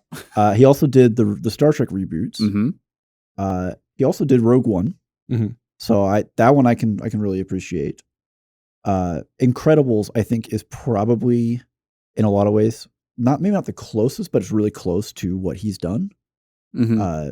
for this. Yeah. Because it's very much so a superhero, but it's not like a classical superhero. It's also heavily stylized. Right. Yes. And I agree with you. I really liked the main theme because it fit the theme of the movie. It was dark. It was gritty. It was slow and measured. But as soon as it triggered, there was no moment of, oh, is this Ice Ice Baby or Under Pressure? Well, no, it was, what this is the main theme. Yeah. It wasn't derivative of other Batman films. No, it's pretty much its own thing. It was its own best thing. I could tell. I didn't go all the way for a 10 because I think it helped sell a lot of scenes, but I feel like maybe there are other bits. Like the only thing that really, I listened to the score today just to hear it again. The only thing that really stuck with me was ultimately the main theme, and there are other bits and pieces that were good, and I'm like, yeah, that fit and that works. And some of it may just be the action sequences were so fast there was no chance to make some other type. And I could just be wrong, but it felt like a lot of other characters. I think this is kind of what you were saying. Other characters didn't really have their own theme, Mm-hmm. and so you never really got the chance to build up themes. Well, you don't have any kind of leitmotifs that go throughout the whole film besides the main main theme. Yeah. So you don't have Catwoman's theme or the Penguin's theme. It's all just. I mean, which, I mean, it's fitting. The movie is called The Batman, not The Gotham City Miscreants. So I actually gave it an 8. Oh, okay. Mostly for both of what you guys kind of said. Mainly on Joel though, where the main theme felt a little overused a couple times. Mm-hmm. Where I was like, you could have done something a little bit different here, and it would still have been good. And the main theme is fantastic. Yeah. Like I still gave it an 8. I loved it, and I listened to the whole soundtrack today, and I think probably my favorite scoring part of the film was during the chase down the highway. Yeah. And because it's kind of like a Hans Zimmer track. It really where was. It's this like kind of droning, just kind of like it's not like it's like a pounding kind of experience to where it's not this fast paced, action MCU kind of music where clearly this is the kind of music that Michael Giacchino like actually excels at, because he definitely does not excel at No Way Home MCU music. Well, when you think about the flip if that same chase happens in the MCU, it happens in broad daylight. It does. And you see every single car chase in the MCU happens in broad daylight. The only car-related incident, I swear, in the MCU is Strange driving off the cliff. That happens at night. Everything else just happens in broad daylight in the middle of a big city. Whereas you could be kind of slower with it because there was always the moments for like the Penguin to look back in the darkness. And you can take your time with that because we're building that up, and the music was a huge part of that. Yep. And especially like right when the big climax of the chase happens, to where the tanker flips over, explosions happen, and he's looking back. He's like, "I got you." Yeah. And then you have the big hit whenever the Batmobile ramps out. And you just see the look of disbelief on his face, and he's like, "Well, I got nothing now." that was all I had. and the whole scoring for that was just absolutely fantastic. And but yeah, I mean, pretty much. I mean, I gave it an 8 mostly because the main theme, while not being derivative of other Batman's movies, others that bat. But it became derivative of itself for the tone of certain scenes, like towards the end, where you're just like, okay, we've heard this before. Right. And it didn't ever develop. A lot of times when you have those kinds of themes, it'll pick other pieces up throughout the movie as the character changes, and we'll get development within the music. And we just didn't. Was it good? Yes. Did I like it? Yeah. Sure. Could it have shown a little character development of its own? Probably. Yeah. Yeah, but I mean that's all I got for score. I mean it's a great soundtrack. I've already put it on my normal rotation soundtrack or playlist that I listen to probably every week. So. Did No Way Home's soundtrack make it on that list? No. Yeah, not at all. It has to just be decisions. At the back have end. At least 6 of Michael's other soundtracks on my playlist. Does that include the one that I avoided mentioning? I'm trying to think of what other. He worked on Speed Racer's soundtrack. I actually don't have the Speed Racer soundtrack on my Weeb card revoked. Well, honestly, it's been. I've never seen it, so I don't know. I've never really thought about using the soundtrack on there, but I may have to just look into it. Go through and listen to it. We should just review that movie because it's a fantastic masterpiece. And then it turns out that he actually stole the Batman main theme from Speed Racer. Oh no! That would be amazing. What a twist! Anyways, moving forward into the plot, and I have been doing this strategically. I'm going first this time, taking them all. Knock yourself out. Plot twist. So I gave plot an 8. Steven's up to bat. Oh my gosh. Taking a swing at the bat. No, this is definitely a ground ball. So I gave it an 8. The easiest shot here is that the movie was just 20 to 30 minutes too long. And I think that it could have been a little tighter. There are bits that could have been, and I'm preaching to the choir with the two of you, right? We saw this with Dune. We all have a pretty high appreciation and tolerance for slow, deliberate cinematography scenes. Long, drawn out. We all have a pretty high tolerance for that, and this movie pushed it a couple of times. Like, give me a couple of those because I want that hit, but don't OD me like this one did. A little much. Towards the end, it did feel like there was no false endings like Return of the King. That was nice. That is not true. We'll get there. It's not a false ending. It's a false ending, actually. Yes, that's an ending of time. But like stuff like the Batmobile rev. We didn't need to sit in the corner revving the Batmobile for 35 seconds. Yeah. It just wasn't necessary. It had to spool up, man. It's a jet engine. Also, it also implies that the Batmobile has a very quiet mode because it got there somehow. And it sure didn't get there sounding like that. That's what I knocked it for. Fennec Shand, is that you? I don't know. No. But also, oh no. Well, but at least the Batmobile was already there before the shootout started. Maybe. We don't know that. We weren't shown that. All right, continue. I think the next big plot point that I'm going to ding on, because it all happens mostly off screen, is how like the Riddler is a geek. He's not a physical person. He has no implied skills beyond he likes the puzzles, and he's kind of built this web. And like, how do you get in the DA's car? how are you in the mayor's mansion? How are you in the Gotham City PD's gym? And we don't get any of that, and we don't really get a decent justification for it at any point. He didn't like go on YouTube like how to break into the GCPD gym. I mean, you know what I mean? Like he doesn't really have henchmen until the end. Mm-hmm. So it's not. And they're like, not even really henchmen. They're not fanatics. really henchmen. They're just fanatics. Yeah, they're just a play on social media and whatnot. So that one kind of hit me because it's really cool seeing it happen. But at the same time, once you really reveal who he is and in full, it's not like he was connected. He's not like he worked for the DA's office. So maybe he made a copy of the key. He never gets these opportunities. And for such a long movie, for us, and it being centered on detective work, for us to never have the mention of, oh, well, he got in this way using this item, and this somehow plays into how you find him, was a little disappointing. Ultimately, I mean, in the heat of it, it doesn't really play off. It doesn't break it like my final point does. Because my final point here is just going to be for as gritty and dark and grounded and realistic a Batman as we could have. Body armor is not going to stop repeated long rifle shots.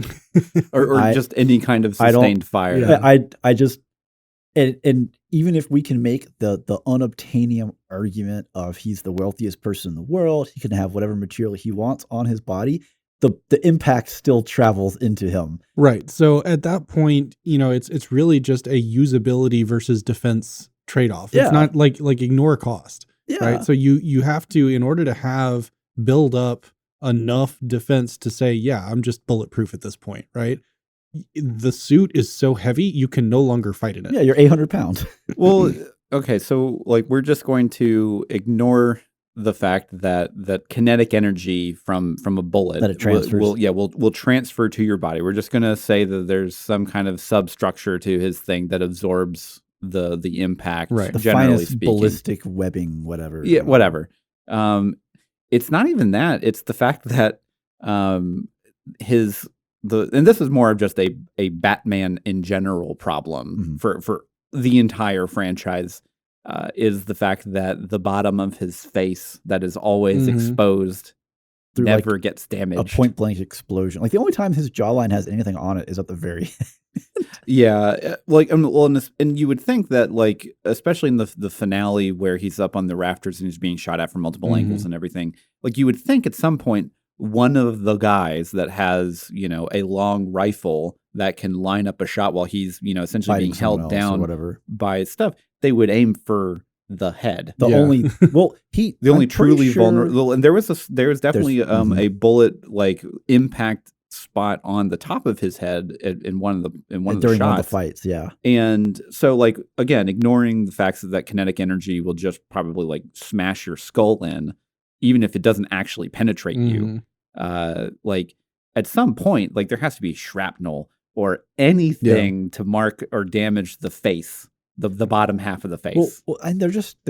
This is a normal Batman problem. This is not just the Batman problem. Yeah. This is just a problem with the character, but it does factor in here because for most of the movie they do a good job of keeping the threat, scale, the firepower level low until this point when they all start lining up on the rafters with presumably like a 308 or a 30-06 long rifle, and it's just like you can't brute force your way through. Oh, he's brute. Okay, he's just standing on the catwalk, just taking shots as he punches people. Like, okay. Well, so the highest scale that he gets to before this final piece is whenever he's going into Falcone's lair, and there's automatic weapon fire. However, throughout the entire scene, the only automatic weapon fire that only hits him is maybe like once or twice, and it's just on essentially the chest because they're shooting for center mass. Right. And it's in the dark. And every other shot is just illumination of him just beating the snot out of these guys. And you can see all those, like he's got the guy's arm, the gun's going off, hitting the roof, maybe some ricochets. But that's way else also coming from, like, say, a submachine gun. Yeah. That's way lower muzzle velocity than a long rifle, just by default. Yeah. No matter whatever debate you want to have on calibers. Okay, so I got my shots in. I still gave it an 8. So I'm gonna leave it with one good thing. We didn't get the 60,000th Batman origin story on screen. And they still made it a factor with the little bits with like the mayor's son and kind of the desire to protect that and kind of relating to the, like both times, both at the crime scene and then at the funeral, kind of all the people in the crowd, this is the person that Bruce Wayne feels the most for and has the most connection to, right? Ultimately. So I want to give him credit for that writing, and it was already 3 hours. We didn't need 20 minutes to get, you know, Martha and Thomas in an alley and gun them down for the 40,000th time. So on that note, I'm gonna hand it off. I'm gonna leave it up there. I'm gonna let one of y'all just grab it. All right, I'm gonna go ahead and grab it. Yeah, go ahead. I gave plot an 8 as well. Okay. I thought that I think I'm going to go ahead and tackle the final climactic sequence. Yeah, go ahead. Yeah, I left that one alone. I kind of let that hanging because there's a lot of fake dying in there. Right. So, well, I mean, fake dying aside, I'm going to talk about this from a how do you structure stories perspective. Right. Because it does going from the we've caught Riddler, we have the climactic confrontation with Riddler in the Arkham cell scene. And then we go from there to, well, what has he done? What has he done? And we go to his apartment and we figure out the whole plot with blowing up the seawall. And then we have to rush to the Superdome place to have that whole thing. Right. So that transition does feel like you are at the very least switching genres. And, right. And it's not. It feels like you're going back to a Superdome. normal like superhero movie. It's Gotham Square Garden. Yeah, that thing. Superdome. We're not in Louisiana. Anyway, there was a flood.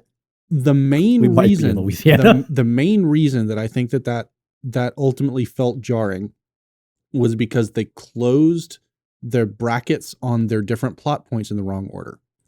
Because that whole in sequence was about Bruce. And that was basically the only thing that was about Bruce. Because that's not true. But it was about Bruce confronting the fact that the Batman that he constructed was not doing what he thought he was. Right. And that he has to become, in order to not ultimately be a force of terror, but to be a force of positive change, he has to incorporate hope. And in order to incorporate hope, he has to have hope, which he does not have. And so that whole scene was very important for the character's arc for this story. However, that was not the first arc that was opened. The first arc that was opened was the Riddler's mystery. So that needs to be the ultimate. That needs closing. to be, so the first arc that's opened needs to be the last arc that's closed. And before you get to we're just in the falling. Is this a math and parentheses thing? Yeah, it's a programming thing. Yeah. Programming the human mind. But legitimately, this is a way that you organize stories. No, it makes sense. And I'm tracking. And so if you find a way to hit the same beats but flipping the order, I think that makes everything feel more natural. Flows a little bit. Yeah. I'm on board. I would love to see like a fan recut where they put that together in some way. Don't do that. Don't even bring that up. This is not a Justice League Zack Snyder level. No. I didn't say Zack Snyder. I said a fan cut. I'm actually not entirely sure that you want to flip the end. You might want to flip the beginning. And that's valid. So, see that would be actually probably more compelling. Cut maybe one step out of the middle to save on time, and then add some stuff at the beginning to bolster up the fact that Bruce is not okay. Bruce is a symbol of terror, and for that matter, Bruce doesn't want Bruce to exist. Bruce just wants to be the Batman. And that would also give you some good chances for your Alfred character to be more of the father figure as well. There's more chance for interaction there. And so the whole time you're working on that arc while, okay, so now we've established that arc exists, and then we go into the mystery, and that's going on all the while the main arc continues to progress. The mystery arc resolves, and then we get the big punch at the end, which gives you the resolution to the main arc. Light at the end of the tunnel type thing. I like the thought for restructure. And we rated this movie really highly. and I still appreciate the restructure look. Yeah, I mean, Andrew? Well, so He wasn't ready for that. no, I mean, well, okay, You always gotta be so ready to step up to bat. I'm going to. Oh, he did it! One of us. One of us. I also gave it an 8. Oh wow, we have some serious consensus going on here. And in a far less articulate and thought out idea that Joel has so kindly given us. You're welcome. Yep.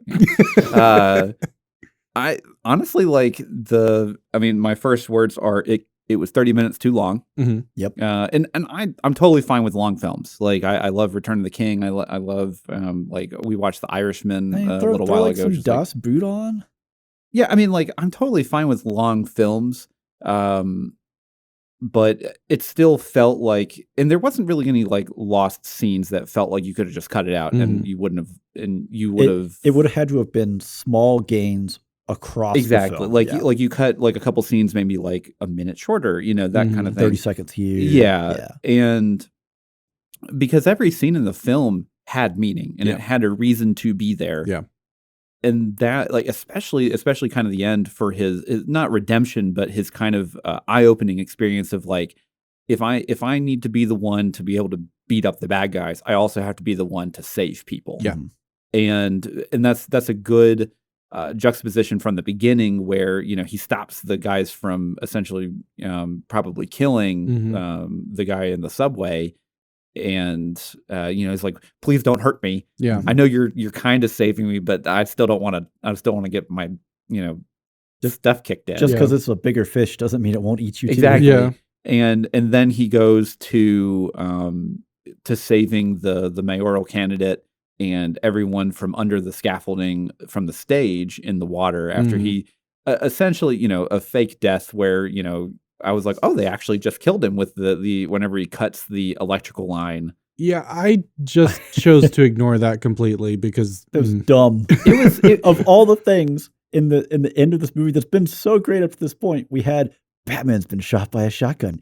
He's dying. No, he's up. He's got some he's adrenaline juice. He's fine. He just jumped onto the electrical wire and took a massive shock and is now falling however many stories into the water. They did it. They actually followed through. He just like glass it. No, he's up. He's fine. What are you doing?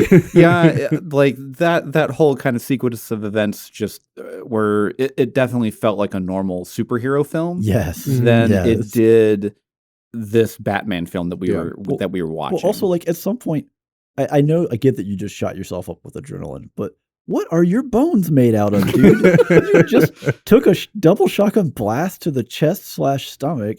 Jumped out onto this wire, got electrocuted, and then fell however many stories onto water, which isn't soft at that kind of height, landing flat. At least with that, he still does have body armor and other things that are kind of stopping a lot of the heavy initial blow. And I mean, he probably fell 3 stories. It's dispersing the blow, but you still take the key, like when someone puts a shotgun in your gut and pulls the trigger, physics dictates there's only one direction for the kinetic energy to go. So you can disperse it some, but you can't disperse it much. Yeah, well, again, like I said, we're kind of ignoring the whole like it was weird physical, but the scene with him with the flare like kind of guiding people out was just fantastic. Yeah. And it's kind of like, okay, I kind of forgive you for what you just did. I get him into the water in a different manner and then do that scene. Yeah. And you got me. We're good. Yeah, because like, he pulls out the bat flare and then he lights it and he goes and helps people and that was actually one of the first times, just because like we're watching Lost right now. And every time someone lights a torch, they put it right in front of their face. And he used the flare the right way. And he put it above his head for actual illumination to where you can still see. Yeah. Anybody who's questioning Andrew's statement, go home, take a flashlight, turn it on, and now point it at your face. Are you seeing anything right now? No, you're not. If you have to light a torch, don't hold it in front of you. You're just staring at a light source. That doesn't help you. Put it above your head. Please, for the love of God. I'm trying to think of some other stuff, but it looks like Joel has some things that he wants to say. I have one final point that I wanted to make sure to get out. And that was this. I want to shout out my brother Scott, who pointed this out to me because I hadn't noticed it when we were talking about the film over the weekend. And that is that what they did with the Joker. I'm sorry, what they did with the Riddler. Wow. Wow, you really are a Joker fanboy. We're gonna come back to this. It's gonna make sense. Freudian slip. What they did with the Riddler was they played the I know the real you and the real you is the Batman card, right? Which historically has been Joker's connection. Thing, right? Yeah.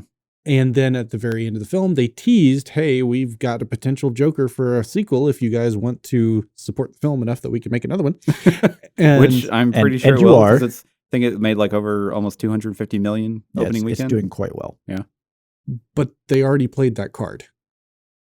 And so either they play it again and it doesn't have the same impact, or they have to restructure the connection between Joker and Batman. So I actually don't think that the Riddler knows that Bruce Wayne is Batman. Oh, no, he doesn't. Yeah. No, But he didn't care. And that's the thing historically about Joker, is that he doesn't actually care who Batman is under the mask, because who he is under the mask doesn't matter. Isn't real. Yeah. It's the mask that's the real person. Yeah. Mm-hmm. I did like that there was kind of that weird moment where it was like, do you know that he's Bruce Wayne? No. Okay, no, you don't. You just know you think you know who the Batman is as a person. Yeah. Mm-hmm. Okay. Because there was definitely a moment of, how are you? Who are you? And why do you how did you get in this room? Yeah. So this is more just a stray thing that we just haven't touched on yet, but I like that they only had one scene with Batman essentially gliding down from a skyscraper, and then he immediately eats it. He paid for it. Yeah. Well, and you can tell in the build up to him getting ready to do the jump, he's just like, if there was any other option available, I would take it. He is not happy. No. Well, yeah, because like you can see, he's like, oh, I don't like that. Yeah. When he hits kind of the ledge, and then he like zips up his suit, and he's like, well, I guess we're doing this. Yeah. Kind of goes full Penguin with a little bit of like the baby step. I gotta do it. Yeah. No, I like that, especially the end, the landing sequence, if we can call it that. He got to the ground. Any crash you can walk away from. And then he has to get up and drag. And so I love early Batman when he's not the perfectly seasoned. Yeah, he's when you get the point, and especially in a lot of the animated things where he is the perfect. He's the world's greatest detective. I am the knight. He has an answer for everything. He perfectly executes his kick, his jump, his glide, his whatever. I love early Batman where there's that rough edge of, well, this is the first time I've done it, so I just have to do it. And that was awful. I'm going to do that a different way next time. One thing that, and I don't know, I didn't necessarily count this against the movie. I'm just kind of throwing this out to y'all because I don't know, and maybe I just missed it. Did they ever go over why Gordon trusts him? No. I mean, you just like you have to assume. So this is like I think his second two year. Years. Yeah, his second year as the Bat, and essentially, I mean, you just have to assume that because Gordon historically has always been his. Yeah. Well, he summed up their relationship so far with "we have a signal now," right? So that statement establishes we needed a signal. That establishes we have been working together. Mm-hmm.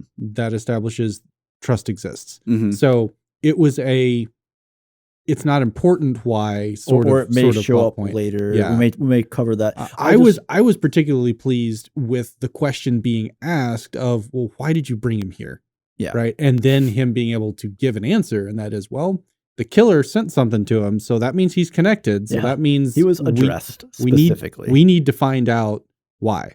Yeah. Well, and then Batman also shows his investigative prowess by kind of being like, well, this is what the riddle is in front of everyone. I loved, like, not only that, like being on the ball with things, but not being a Sherlock Holmes, but instead he went back to his base, reviewed the footage, and iterated on it until he had the solution. It wasn't just I looked at the room, so I have all the knowledge. And he's a savant.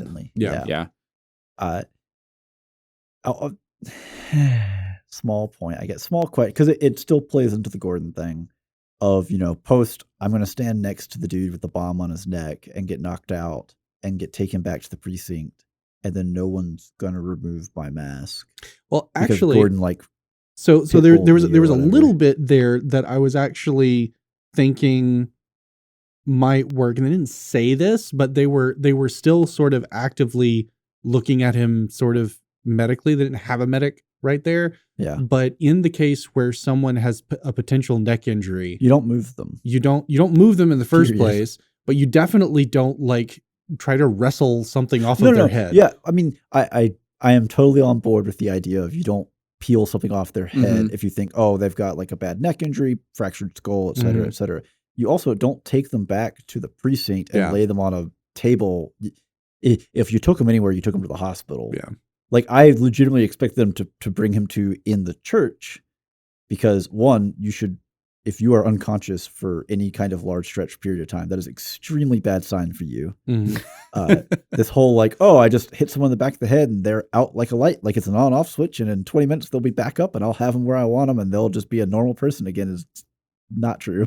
Hollywood.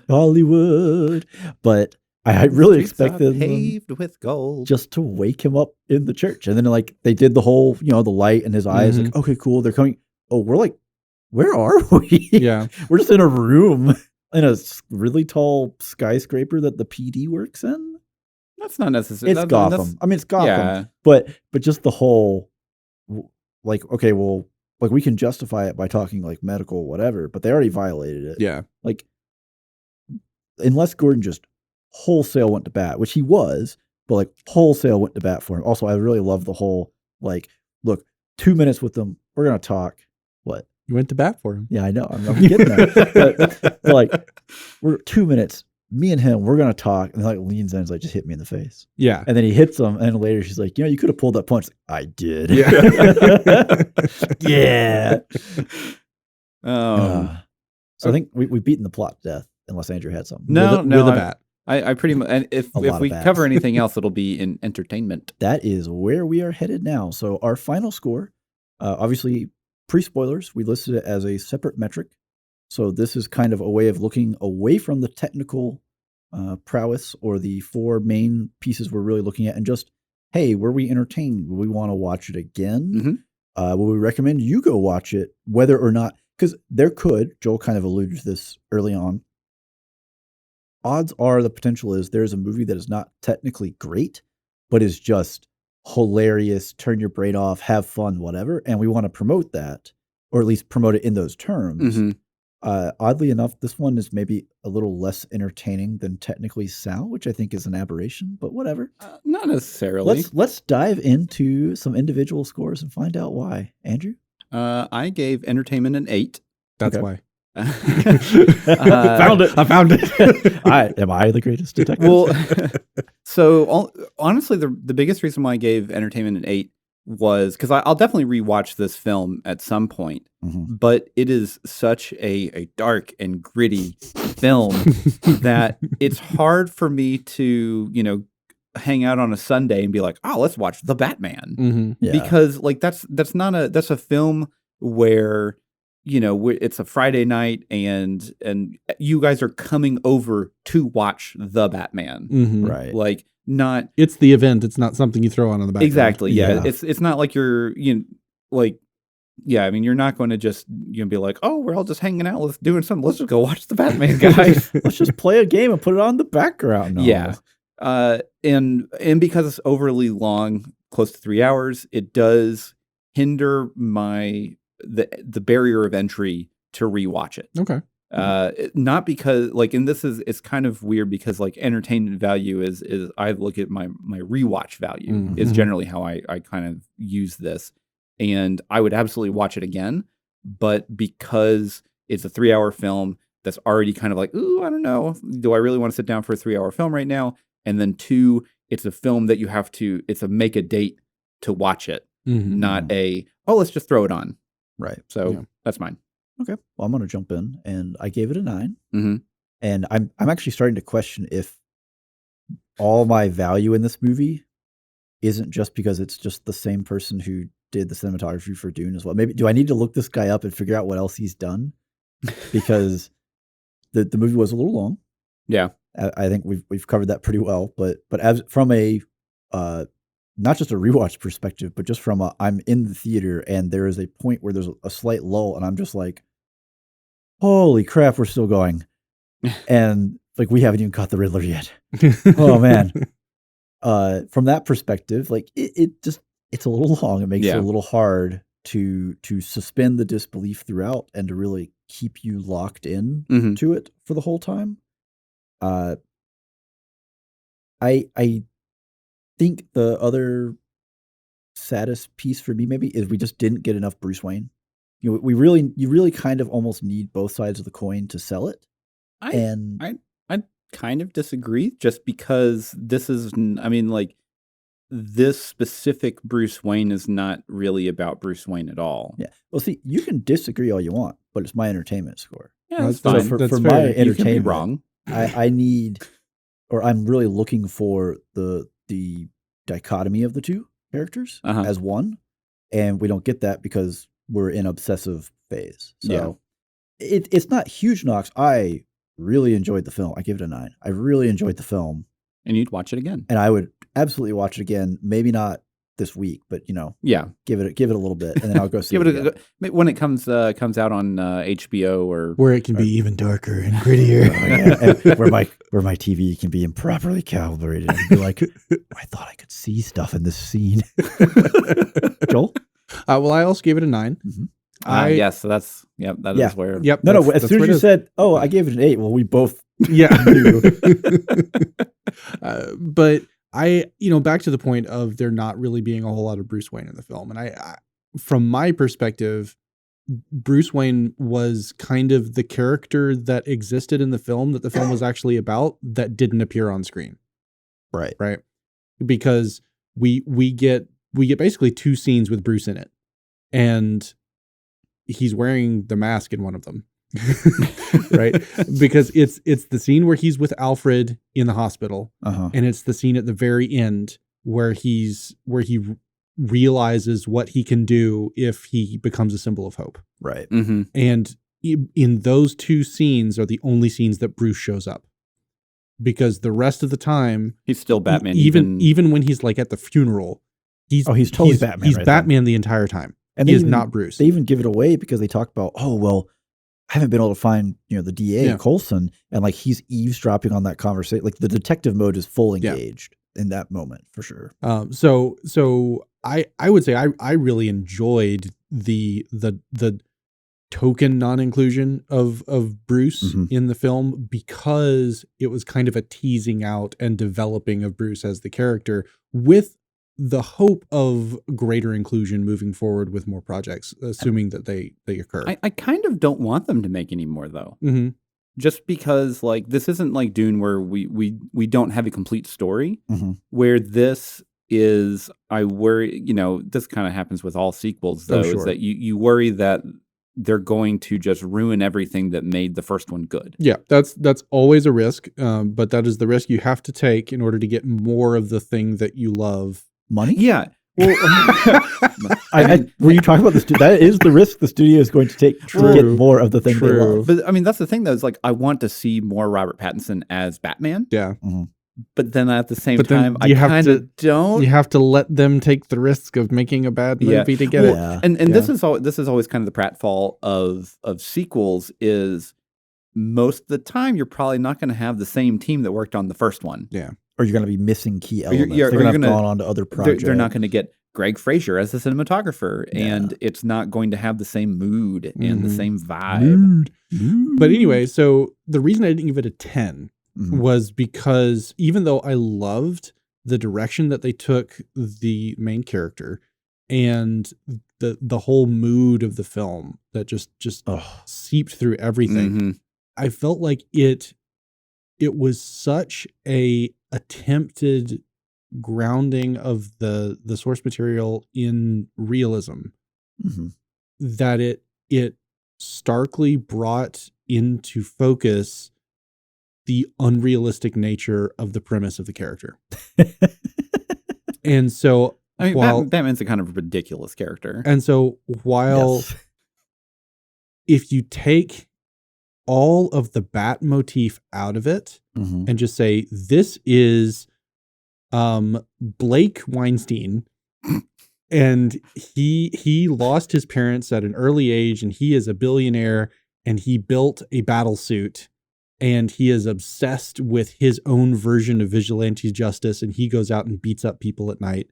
Like, you'd still be pretty this close. would be a pretty great movie. Like, you don't lose anything other than the IP recognition, right? Yeah. And you're more realistic because you've dropped at least the bat motif off of everything. The weird obsession with bats. Yeah.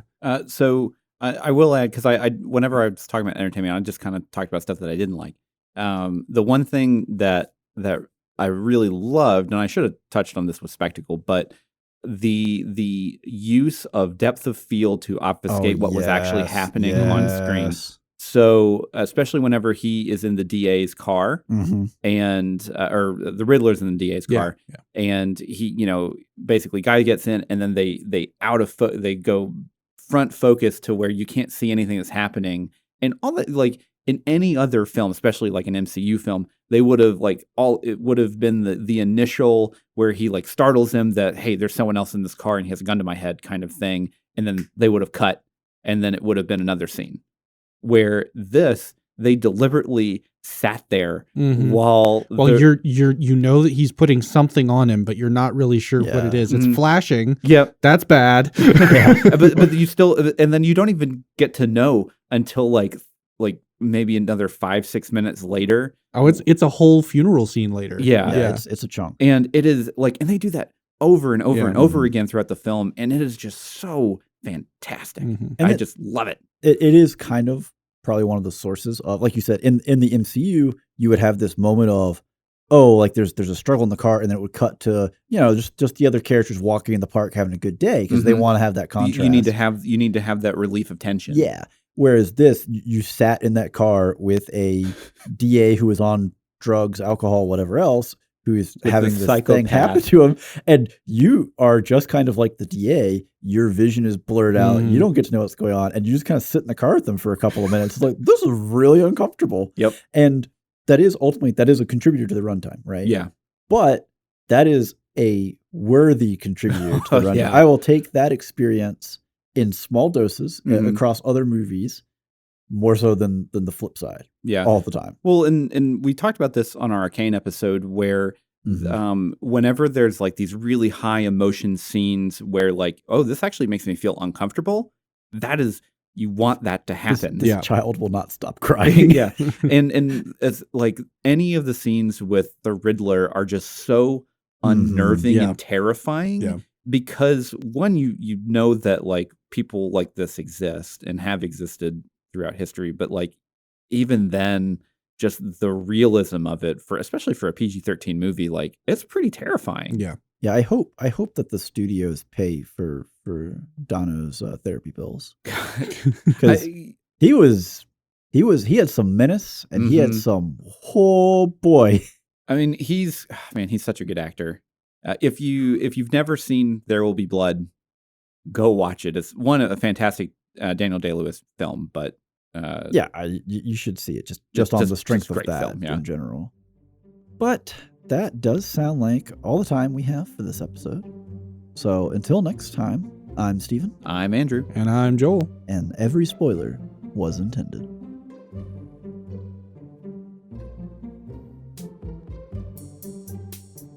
Thank you for tuning in. If you like what you heard, you can support the show for as low as $1 at patreon.com/spoilersintendedpodcast. We also have a Discord server and would love to have more people joining in the conversation. Links are in the description below. Thank you.